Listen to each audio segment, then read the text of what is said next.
Welcome back to another episode of Texas Fly OGs Podcast. My name is Rob. Michael Earl Jones. What up, everybody? I'm Pony. What's going on, my everybody? Government name. Everybody his whole government name. God damn. Now they're going to be looking for it. I know, right? You should have said that. Yeah. On today's episode, I kind of wanted to, we kind of wanted to touch on, I'm not going to really talk about the Carmelo Anthony case. I'm not going to talk about that, but something, in regards to his case, right? Okay. Reason why I'm saying that is because, it's a lot of people that have their own opinions about, basically what happened was that Carmelo Anthony, for those who don't know, Carmelo Anthony was a African-American male that got into an altercation with two Caucasian guys, and he ended up stabbing one of the Caucasian guys, which resulted in the guy's death, and he was sentenced to 35 years in prison. Do I think that was excessive? Yeah, I think 35 years was a little excessive. I mean, it's people that, done murders before and didn't get that much time. And I feel like if anything, they should have maybe got him on manslaughter or something like that. But hey, but my thing is, like I say, I'm not really going to talk about his case because I did a lot of research before today, talking about this today. And, I was listening to Judge Joe Brown and he was talking about it. And some of the stuff I didn't approve of what he was saying about Carmelo Anthony, calling him a coward and stuff like that. I didn't approve of that. Right. And the reason why he was saying that he was a coward was because he went and got a weapon and he ended up stabbing the kid, right? Yeah. So like I say, I wasn't gonna tap, just stay talking about that. But what I wanted to talk about was, when did it stop being okay to get your ass whooped?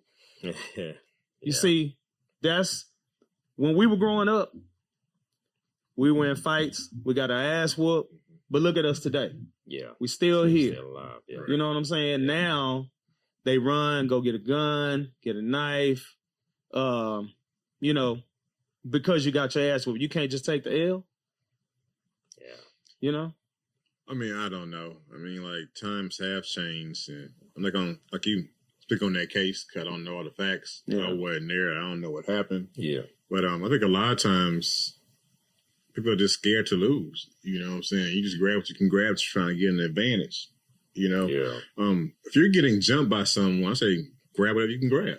Yeah. Grab something. Could defend yourself. If it's one-on-one, then you shouldn't be grabbing shit. Yeah. Use your hands, point blank. But like, when you're scared, you're scared. Mm-hmm. The adrenaline's pumping. You just reacting to shit. You know what I'm saying? You're just doing what you can do to survive, I guess. Yeah. And when you're in survival mode, your mind goes somewhere else. You just blank out. Mm-hmm. I think a lot of times guys are scared to take a L. You know what I'm saying? Girls also. You see girls fight. Girls grab shit. You see every day on IG, the girls and shot, stabbed, done whatever. You know what I'm saying? Yeah. I see one girl fight with a dog. It's like, gotta fight shit too. Yeah. But times just changed, I think. Yeah. I mean, it's different. It's different. I mean, I was the youngest boy of all the grandkids. Mm-hmm. And it was a whole bunch of us. I don't know, like 12 plus, you know what I'm saying? Mm-hmm. And so I was the youngest. And I mean, my cousin them, they used to give me some ass whoopings. I ain't gonna lie to you, because I was the youngest. Yeah. You know what I mean? And they used to always tell me, look, you gonna sit here, I used to start crying, they hit me, I gonna start crying around.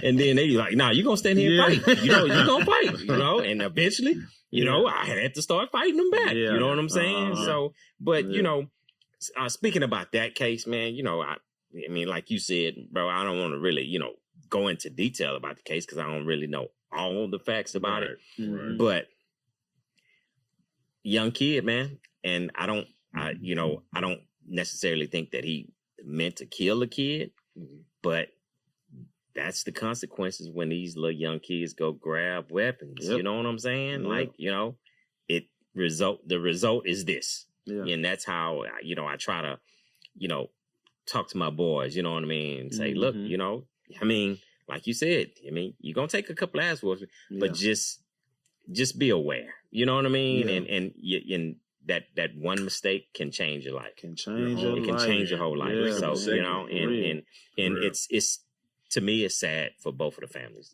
It is.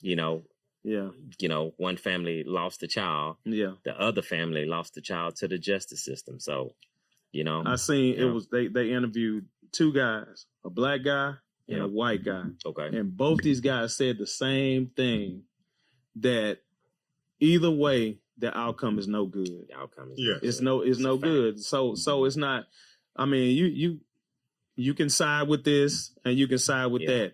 But at the end of the day, the outcome is not good. Yeah. 2 lives were lost at the end of the day. Yeah, pretty much. That's the way I look at it. Yeah. You got two parents grieving.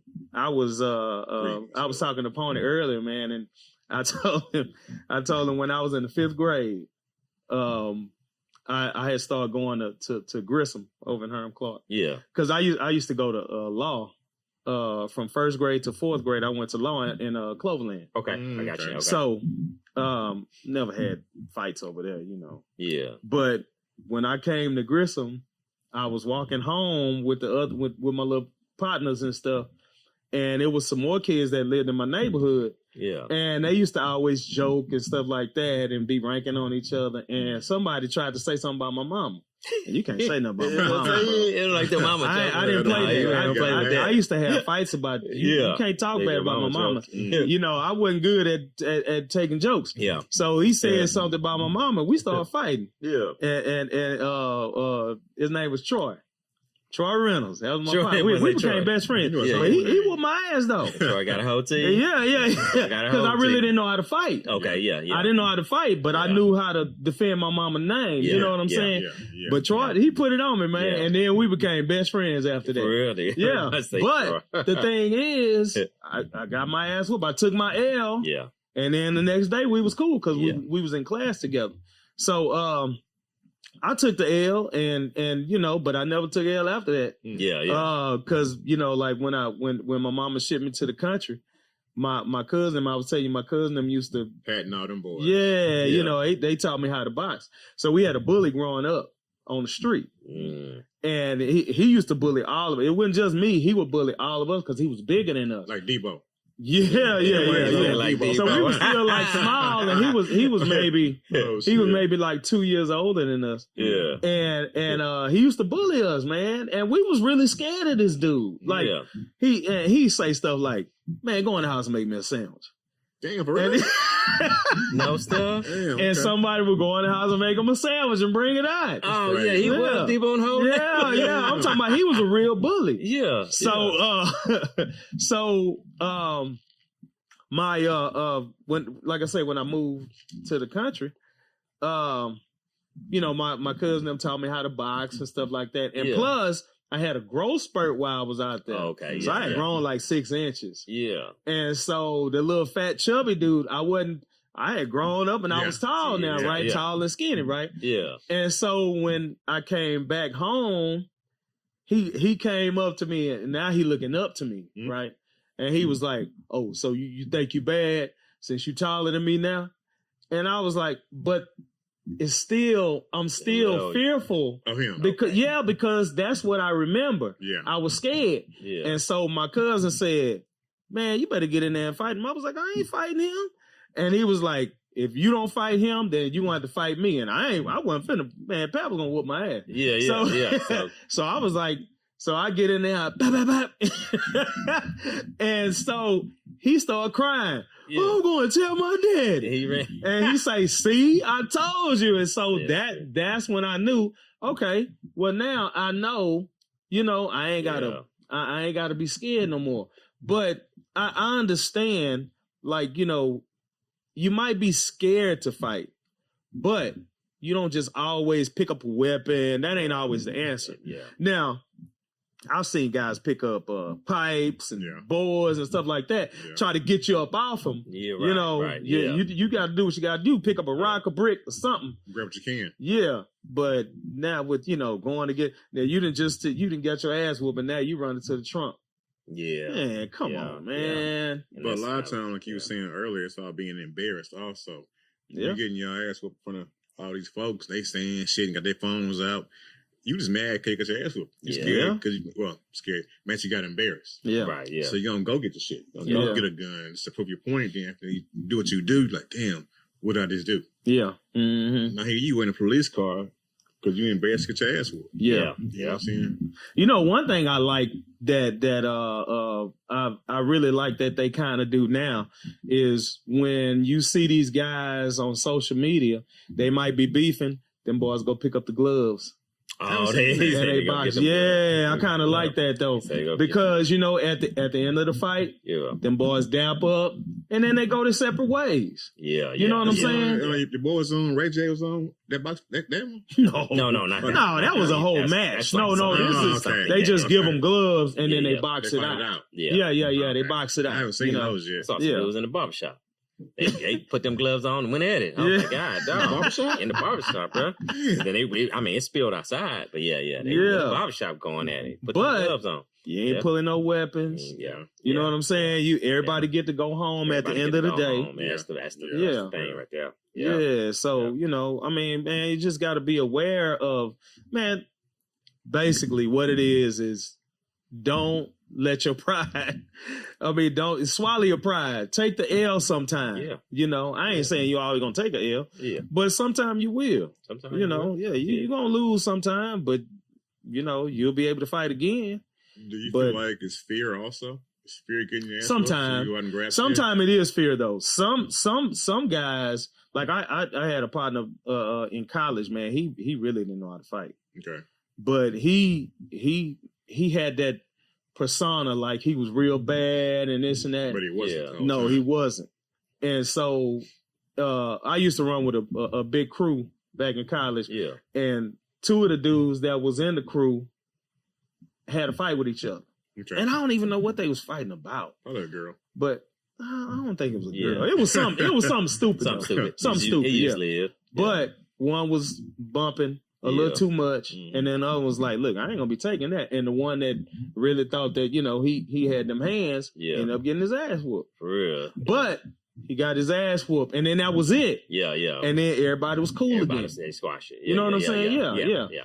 But I mean, like I say, don't be scared to take no L, man. It is what it is. Yeah. You still gonna be able to live your regular life. Some people might laugh at you right then and there, but then after that, man, you back to your old self. Yeah. Now I remember I did this back. I lived with my mama. I was fresh out of high school, matter of fact. So I was hanging out. This was actually right before I left to go to college. Okay. So my partner next door, one of the cats that I grew up with, he got into it with another one of my partners in the neighborhood, right? Yeah. And so they actually kind of jumped him. Okay. So my partner next door ended up jumping him, and another guy ended up jumping the dude in the neighborhood, right? One of my other partners in the neighborhood. Okay. Yeah. And we was all out there, and we was just watching the fight. So later on that night, my partner, we was at this little party in the neighborhood. And so he went and got his brother, the one that got jumped. Yeah. He went and got his brother. And they came to the party and they tried to jump me. Yeah. I ain't had nothing to do with it. Nothing. Yeah. I was there though. Right. Okay. And I don't know if he thought that I was with them jumping them or whatever. But I wasn't. Me and him was cool. I didn't get involved in it because it wasn't my business. I walked up on the fight. Okay. Like they was already arguing or whatever, and I walked up on the fight. Mm-hmm. Yeah. So I guess since I was there, they thought, and me and him was neighbors. You were involved. They thought I was involved, right? Yeah. But I wasn't, right? So they tried to jump me in the garage because the party was in the garage. Yeah. So he swung and he hit me in the side of the head, and then the other one was coming, and then I ducked. And then I ran. Yeah. I ran home and got a shotgun. Oh, you ran home and got a shotgun? I was mad, bro. Yeah, yeah. I was pissed out because I didn't have nothing to do with that shit. Oh, but y'all gonna try to jump me? Yeah. So I ran home and got the shotgun. It was my brother's shotgun. Oh, okay. And so I'm looking for the bullets, and my brother just happened to walk in when I was there looking for the shotgun, right? Yeah. Mm-hmm. I mean, looking for the shells. And he said, "What you doing?" And I said, "I'm finna go kill them niggas, man." I ain't gonna lie. I was so full of rage because I'm like, what the fuck y'all jumping me for? I ain't had shit to do with that. Yeah, yeah. But then nobody ask, like, hey man, was you? Yeah. So they just acted, right? Right. So I'm trying to get up out the house with the shotgun, and he took the shot. He said, "No, He said, "Man, I ain't letting you go around there and kill nobody." Mm-hmm. And I was mad at my brother. Like, me and him was about to fight. Right, yeah. But I'm so glad that my brother was there to talk me off the ledge. Yeah. Because I was one of them dudes. Yeah. And I was just mad. You know, I was mad. And yeah, I wanted to go kill both of them. Yeah. I was going to go shoot both of them niggas, man. But, you know. That's what I'm saying. At that point in time, your mind wasn't right. You wasn't having clear thoughts. You was angry. I was angry. He was angry. Yeah. He was upset. He was scared. He had the wrong emotions. Yeah. So if he wasn't there, who knew how it would have ended? I don't know. You have no idea. I really don't know. And I thank God for watching over me. Yeah, man. I ain't gonna lie. Because that was God that put my brother in that space right then and there. Yeah. Protect him. Yeah. Just say, nah, man, you tripping, man. Yeah. Tripping. Yeah. Be a 2-man podcast right now. 2-man podcast. I know, right? Yeah. Give him the shotgun and shit. But like I said, the same with that case with, Carmelo, it was anger. Oh yeah, his mind wasn't in the right place. Mm-hmm. I'm not saying excuse, but because I wasn't there, the whole story. But he was mad, he was hurt, so you don't know what happened or where his mind was at. Well, any young man that does shit like that, or a female, when you're angry and you're mad, you're not thinking clearly, and you seeing red, just react. You react. What I mean? You're grabbing shit and just doing shit not out of the right mind. Yeah, but sometimes you just have to take 5 seconds to breathe and think about what you're doing before you do it, because the actions that you take right then can affect your life. Like you said, I'd have been in jail. Yeah. Shooting 2 people, I'd have still been in jail. Yeah. Like a lot of times we don't think first, we react. Yeah, like I said, just 2 seconds. Yeah. That's it. But it's that quick too. And that's easy to say. Yeah. It is. Until you're in that situation. Yes. Yeah. But what I'm saying is you just need to take a moment, try to breathe and calm down a little bit. Don't let your emotions take over your, over yourself and you do something crazy that you're gonna regret for the rest of your life. You just sitting in there and you like, man. I mean, like when you sitting down them scenarios is gonna play in your head. Yep. Like I could have did this different. Yep.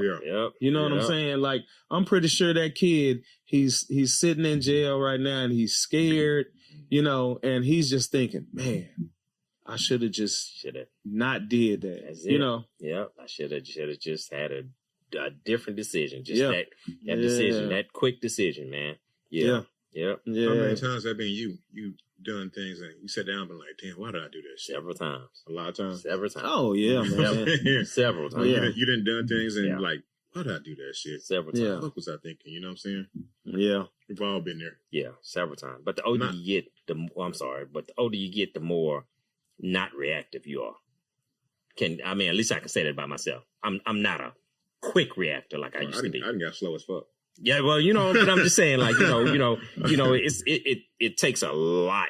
Back then you can say hi to me and I'd be, what you saying? Yeah. Now it's just like, hi, and like, hey, what's up, man? And just leave me alone. I go about my business. You know what I'm saying? Yeah. But like the older you get, the more like you're not just gonna react. You know what I mean? Not hot-headed no more. Yeah, right. There you go. That's the word I'm looking for. All right, whatever. Yeah, whatever. Dude. I'm going. Man, of course I always ride with my, my gun in the car or whatever. Mm-hmm. But I remember the time I knew that I had to stop with, letting people trigger me in the car was when I had my kids in the car with me one time. We was coming home. We was coming up 288, and they were all young. And this dude cut me off. Yeah. And then, of course, I hit the horn. Well, when I hit the horn, because he actually almost hit my truck. Yeah. I hit the horn, and he reacted. He slammed on his brakes trying to make me hit him from behind. Yeah. And I just exploded, dude. Yeah. So I hopped out the lane and I pulled up next to him, man, and I pulled my gun out, man. And he seen that gun, he took off. Yeah. And I said, what am I doing? After he left, I thought about, I got my kids in the car. Yeah. You know what I'm saying? Ever since then, I stopped. You don't even get into no road. No, man, I let you go. I'd be like, and I apologize. If I cut somebody off, hey, I am so sorry. There you go. You know, that was a wake up call for me, man, because I was like, now what if they would have shot in the car because they seen my gun? That gave them the right to, or they could have called the police on me or anything. Right. But they would have shot in the car and they hit one of my kids. Yeah. And it would have been my fault. Yeah, I guess. You know what I'm saying? Yeah. So that's why I was like, it's not even worth it. It's not even worth it. That shit bad in Houston, too. Yeah. Oh, yeah. Oh, yeah, man. You know, be flipping out. Road rage is serious out here, man. We don't think. Yeah. I'm not no saint. I be on the horn all the time. Yeah, I'll be like yelling and shit. I ain't gonna lie. I let them make it now, man. Me too. I'm the same way. Matter of fact, like if you coming up behind me all fast, I'm gonna get out your way. Oh yeah, I'm gonna go 2-3 lanes over. Go ahead, man. You in a rush? Yeah. You in a rush for something? Yeah. So just go ahead. Like, man, my whole way of thinking, man, is just different now. Oh yeah, man. I done calm way down now, man. I don't do nothing like that no more, man. Because I always think, man, I could harm my kids. Yeah, you know, that's it's true. one of those wake up calls. True. I feel you on that one. Yeah, say fuck it every night. Fuck it. Y'all boys got any important words, man? Shout out to everybody that been hanging with us, man. Our long term and our new followers, man. We appreciate y'all, man. And I was serious about getting people on our show. I feel like we got enough shows. Episodes under our belt to where we can now have guest appearances. You know what I'm saying? And if you have something to talk about, hit us up. You know, you can hit up me. You can hit up Earl. Well, y'all already know his middle name now because he said Mike Earl. And I call him Earl all the time. Yeah. But or Pony and say, hey, I feel like y'all should talk about this. And hey, you know, if you got some experience on it, man, we will invite you on the show and we will have a whole episode about it. Let's do it. But you just got to tell your friends that you're going to be on the show so we can get more people to start looking at the show. You know, somebody tells somebody and then that person tells somebody else. But that's how we need to do it. But that's all I got to say. Yeah. Hey, same thing. Thank y'all for the followers. Thank y'all for the love. You're now your family. And I appreciate y'all. That's a fact. Hey, man. Thank everybody for showing us love. Thank everybody for tuning in, man. And hey, man, continue to like, subscribe, follow us. You know, we'll continue to do this, man, and bring y'all great content, man. Yes, sir. Thank y'all for tuning in. Hey, well, real quick, shout out to Creators Warehouse, man, because this wouldn't be possible without y'all, man. Yeah, shout out to Creators, man. I mean, they always patient with us. Yeah, check them out. Even when we late. Yeah. Check them out. All right, Texas Fly OGs Podcast out, everybody. Man.